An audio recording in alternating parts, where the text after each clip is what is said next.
మొత్తం ఉన్నారనుక చాలా మంది ఇక్కడే ఉంటారు, కానీ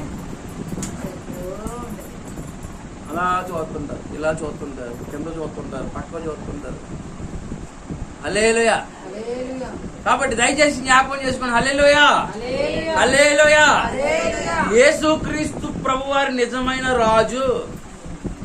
దేవుని స్తోత్ర. ఆ రాజ్యసం చూడండి. ఇద్దరు శిష్యులు పిలిచాడు. చిత్తం ప్రభు అన్నారు, మీరు వెళ్ళి బెత్ఫేగా అనేటువంటి ఒక ఊర్లో గాడిద దాని పిల్ల కట్టబడి ఉన్నాయి. మిమ్మల్ని అది ఇప్పుతుంటే తోలుకొస్తుంటే ఎవరన్నా అడుగుతారు. అడిగితే ప్రభు కావాలని చెప్పండి. ఆయన ముందే తెలుసు. అక్కడ వీళ్ళతో పాటు నడిచొస్తున్నారు కదా, యెరూషలేము వీళ్ళతో పాటు బయలుదేరారు. కానీ ముందుగానే ప్రభుకు తెలుసు అవి ఎక్కడ, ఎవరింటికాడ కట్టబడి ఉన్నాయి, ఏ గ్రామంలో కట్టబడి ఉన్నాయి. అలా మనకు తెలుసా? దేవుని మహిమ కలిగిన హల్లెలూయా. ఎంత గొప్ప దేవుడు అండి యేసు ప్రభు. అక్కడ గాడిదలు కట్టబడి ఉన్నాయి ఆ గ్రామంలో, మీరు వెళ్ళి ఇప్పుకురండి అన్నారు. వాళ్ళు అన్నారు అలాగే ప్రభు అని. ఎవరన్నా అడిగితే ఎవరు కావాలని చెప్పమన్నారా? ప్రభు, లార్డ్. హల్లెలూయా. ప్రభు అంటే ఎవరండి? ప్రభువా అంటే ఏంటనుకున్నారు? హల్లెలూయా. నీ అధికారానికి ఒప్పుకుంటున్నావు అని అర్థం. నువ్వు మా రాజు అనే అర్థం. హల్లెలూయా. ప్రభు కావాలని చెప్పాను. హల్లెలూయా. అంటే వాళ్ళు తోలుకొచ్చారు. దేవుని స్తోత్రం. మొదటి అంశము హల్లెలూయా, భారవాహక గాడిదను కట్లతో ఇప్పటం. హల్లెలూయా. 5 అంశాలు అన్న కదా, మొదటి అంశం ఇది. హల్లెలూయా. దేవుని మహిమ కలిగిన గాక. అయితే గాడిదను కట్లు ఉన్నాయి, దాంతో ముందు ఎవరు ఎక్కలేదు. దాన్ని తీసుకొచ్చారు. హల్లెలూయా. దేవునికి స్తోత్రం. దానికంటండి యజమానులు ఉన్నారంట. మీరు బైబిల్లో చూస్తే ఒక యజమాని కాదు, యజమానులు ఉన్నారంట. హల్లెలూయా. ఒక గాడిదకి ఎంతమంది యజమానులు ఉంటారండి? అంటే కంబైన్డ్ గా కొనుక్కున్నారు అందరూ కలిసి దాన్ని. ఎందుకు? ఎవడక పని వస్తే ఆడు మూట దాని మీద ఎట్టేస్తాడు. బతుకంతా విడుదల లేకుండా ఆ బానిసత్వంతో ఆ గాడిద బరువు మొయ్యడమే. అలాగే మన జీవితాల్లో కూడా చూడండి, బ్రతుకున్నంతకాలం, జీవితకాలం అంతా కూడా బానిసలాగా, పాపానికి బానిసలుగా ఉన్నాం. హల్లెలూయా. పాపాన్ని మొయ్యడమే మన పని. హల్లెలూయా. పాపానికి వచ్చే జీతం మరణం. మరణం వల్ల ఏం కలుగుతుంది? దుఃఖం కలుగుతుంది. అన్నిటికంటే భయంకరమైనది ఏంటి తెలుసండి? హల్లెలూయా, మరణం. హల్లెలూయా. కాబట్టి ఈ రోజున శపించబడినటువంటి మనుషులు శాపాల వల్ల, పాపాల వల్ల శాపాలు వస్తున్నాయి. శాపాల వల్ల ఏమవుతున్నాయి? మరణం వస్తుంది. హల్లెలూయా. ఈ మరణం ఏమవుతుందండి? హల్లెలూయా. అమ్మ సుధగారు కొంచెం ఈ ప్యాన్ అరిపి ఆ ప్యాన్ అయ్యండమ్మా, ఏ రక్తమే చేయం. దేవుని మహిమ కలిగిన హల్లెలూయా. దేవునికి స్తోత్ర. హల్లెలూయా. కాబట్టి దయచేసి జ్ఞాపకం చేసుకోండి. హల్లెలూయా. జీవితకాలం అంతా ఆ పాప భారాన్ని మోసేటువంటి ఆ బానిసను కట్లిప్పి తీసుకురమ్మన్నాడు. హల్లెలూయా. స్వతంత్రాలుగా చెయ్యాలి దాన్ని. హల్లెలూయా. స్వతంత్రాలుగా చెయ్యాలి. అది బంధకాల్లో ఉందే, పాప పాశాలు దాన్ని చుట్టుకుని ఉన్నాయి, మరణ బంధకాలు దాన్ని చుట్టుకుని ఉన్నాయి, దుఃఖము దాన్ని కమ్మేస్తుంది. హల్లెలూయా. దేవుని మహిమ కలిగిన గారు. ఎంత భయంకరమైన దుఃఖము మీకు ఎలాగ అర్థమవుతుంది నాకు తెలియదు, కానీ దేవుని స్తోత్రం. 5 పిల్లలని చెప్పారు కదండి. ఒక పిల్లని ట్రాక్టర్ ఎక్కిస్తుందండి. చనిపోతే రోడ్డు పక్కన పడేస్తే ఆ కుక్క వెళ్ళి మట్టిలో పొర్లాడి ఏడిసి అక్కడే కూర్చుని చాలాసేపు, నిన్న 4 సార్లు వెళ్ళిందండి ఆ బిడ్డదే. మళ్ళీ సాయంకాలం వెళ్ళింది. హల్లెలూయా. మళ్ళీ పొద్దున్న వెళ్ళింది. ఏమో రాత్రి ఎన్నిసార్లు వెళ్ళిందో నాకు తెలియదు, కానీ దుఃఖము. శపించబడిపోయింది భూమి. హల్లెలూయా. భూమి పాపం వల్ల. హల్లెలూయా. పాపం వల్ల వచ్చేటువంటి ఆ సైడ్ ఎఫెక్ట్స్ దుఃఖము మరణం. హల్లెలూయా. చాలా మంది భర్తలు చనిపోయిన వాళ్ళు ఉన్నారు, లే లే నానా లే అంటున్నారు. హల్లెలూయా. బిడ్డలు చనిపోయిన వాళ్ళు ఉన్నారు, నా బిడ్డ లేగో అంటే వాళ్ళు జీవం లేదు, మరణం ఉంది. మృతులైపోయారు, లేవలేకపోతున్నారు. ఈ మరణం దుఃఖం తట్టుకోలేకపోతున్నారు, తలడిల్లిపోతున్నారు. హల్లెలూయా.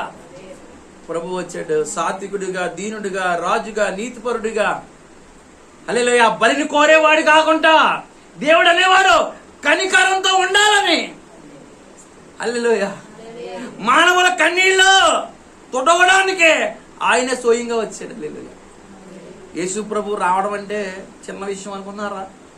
ఆశామాశం విషయం అంటే ఇది. మరెన్నడూ కూడా మరణం మనల్ని ఏలకుంటా యేసు ప్రభు ఈ లోకానికి దిగొచ్చాడు. హల్లెలూయా. శాశ్వతంగా మనం ప్రభువు దూరం అయిపోకుండా ఉండాలంటే మనకు 2 మరణాలు ఉంటాయి. మొదటి మరణం ఈ లోకంలో, రెండో మరణం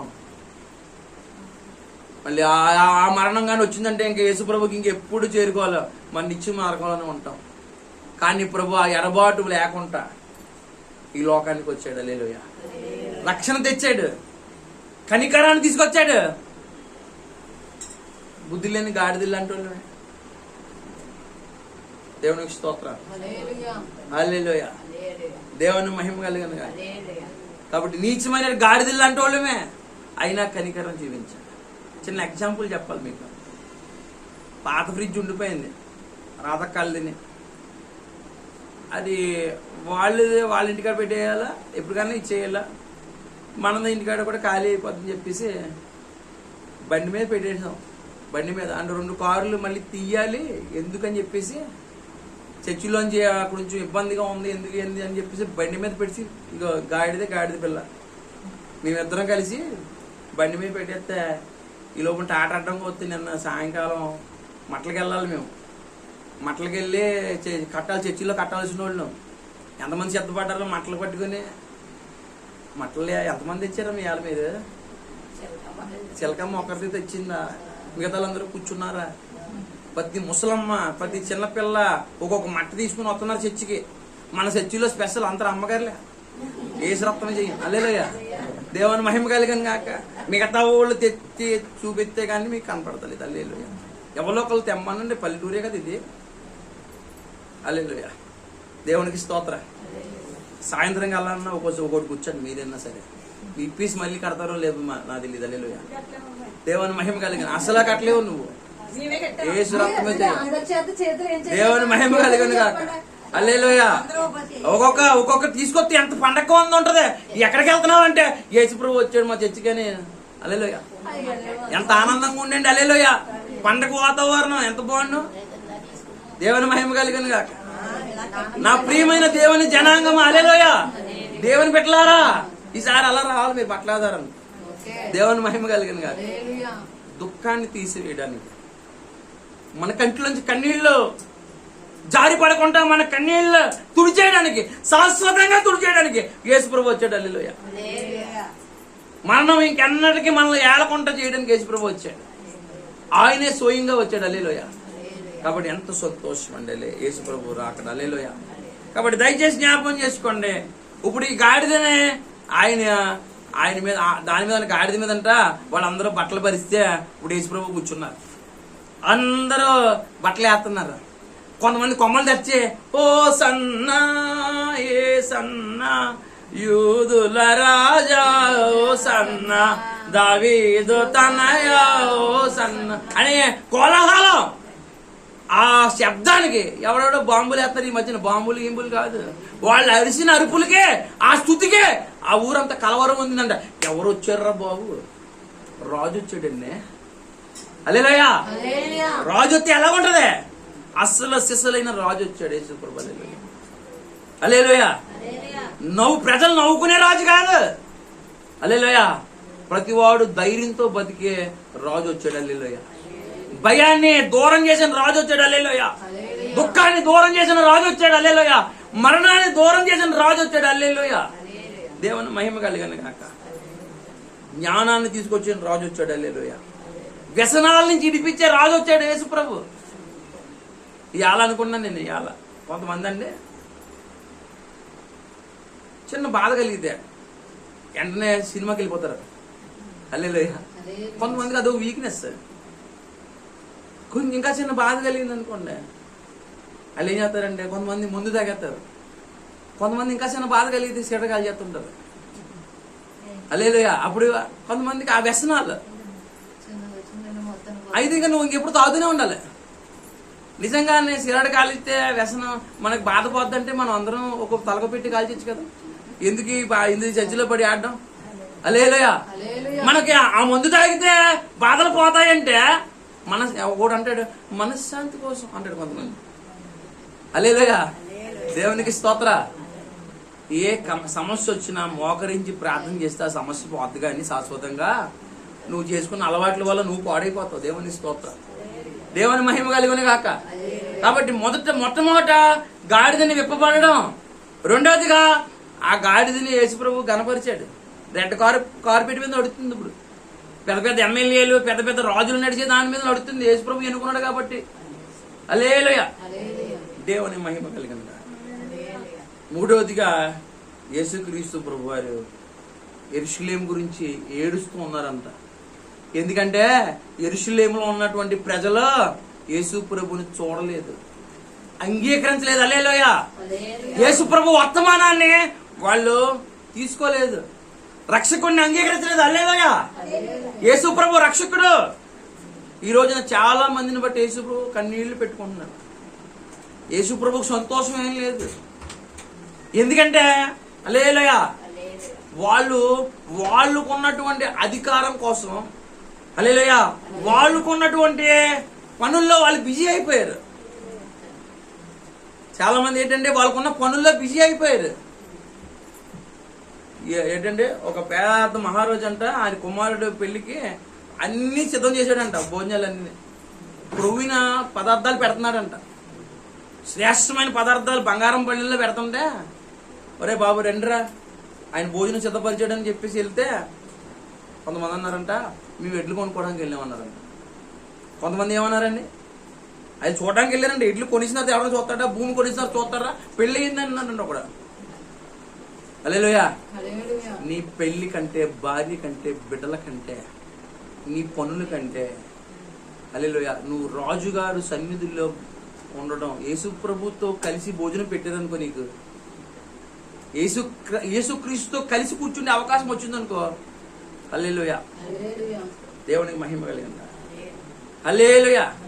యేసుక్రీస్తుతో కలిసి కూర్చునే అవకాశం వచ్చి ఆయనతో పాటు నువ్వు ప్లేట్ ఎడుకుని అన్నం తింటున్నావు అనుకో, నాకు నిద్ర వస్తుంది పడుకుంటావని అంటావా నువ్వు?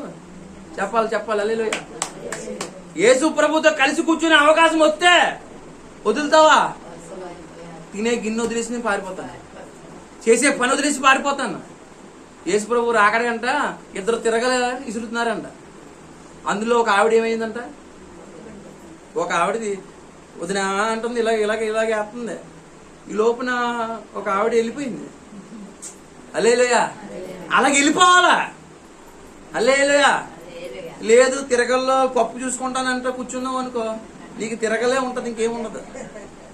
వెళ్ళిపోవాలి మనం అందరం. హల్లెలూయా. హల్లెలూయా. నేను ఇక్కడ ఉంటానంటే కుదరదు. ఆడెవడ 5,000 ఇవ్వాలంటే వసూలు చేసుకుని వస్తానంటే కుదరదు. హల్లెలూయా. దేవుని మహిమ కలిగిన కాక. నేను 4 రోజులు పని చేయనండి, వాళ్ళతో డబ్బులు ఉండిపోయినాయండి, మళ్ళీ వస్తాను వేస్ట్గా. యేసు ప్రభు గారు ఉంటారా? ఒకవేళ 10,000 కాదు, ₹1,00,000 ఇస్తారని ఉండకూడదు. ఎందుకంటే ఇక్కడ శ్రమల కాలం వచ్చేస్తుంది. హల్లెలూయా. నేను అలా ఓ సన్న ఇదిలో తిరిగేవాళ్ళు తిరిగే అవకాశం ఉందండి. ఇప్పుడు చూసారండి, రోజులు అలా మారిపోతున్నాయి. ఇంటికి వెళ్ళి బైబుల్ కూడా దొరకకుండా అయిపోద్దంట, వాకింగ్ కూడా చదవకుండా అయిపోతుందంట, సన్నిధి కూడా రావడానికి నీకు అవకాశం లేని రోజులు వచ్చేస్తున్నాయి. హల్లెలూయా. కాబట్టి దయచేసి దీపం ఉండగానే ఇల్లు చక్క పెట్టుకోవాలి. ఆ తర్వాత నువ్వు ఎంత కావాలని ప్రాధాయపడినా నోవాహు వాడు ఎవడని ఎక్కించుకున్నాడా? తలుపు మూయబడిందా లేదా? తలుపు మూయబడిన తర్వాత నువ్వు తలుపు ఎంత కొట్టినా. కాబట్టి దయచేసి జ్ఞాపకం చేసుకోండి 2 అంశాలు. ఒకటి గాడిద కట్లు ఇప్పి తీసుకురావడం, రెండోది గాడిదని దేవుడు కనపరచడం, మూడోది యెరూషలేము పట్టణం గురించి దేవుడు కన్నీళ్లు పెట్టుకోవడం. ఎందుకంటే వాళ్ళు యేసు ప్రభుని అంగీకరించలేదు, చేర్చుకోలేదు, హత్తుకోలేదు. హల్లెలూయా. వాళ్ళు ఆ యెరూషలేము పట్టణం అంతా, ఆ కోటలన్నీ కూడా రాయి మీద రాయి నిలబడకుండా ముట్టడి వేయబడింది. హల్లెలూయా. దేవుని చేర్చుకోలేనందుకు అది తునాతునకలు అయిపోయింది. హల్లెలూయా. ఇప్పుడు 4వదిగా దేవుని స్తోత్రం, యేసుక్రీస్తు ప్రభు వారు మందిరంలోకి వెళ్ళారంట. దేవుని మందిరంలోకి వెళ్తే వాళ్ళంతా ఏం చేస్తున్నారంటే రోకలు మార్చుకునే వాళ్ళు, పావురాలు అమ్ముకునే వాళ్ళు, బలలు వేసుకుని మందిరం చుట్టూ వ్యాపార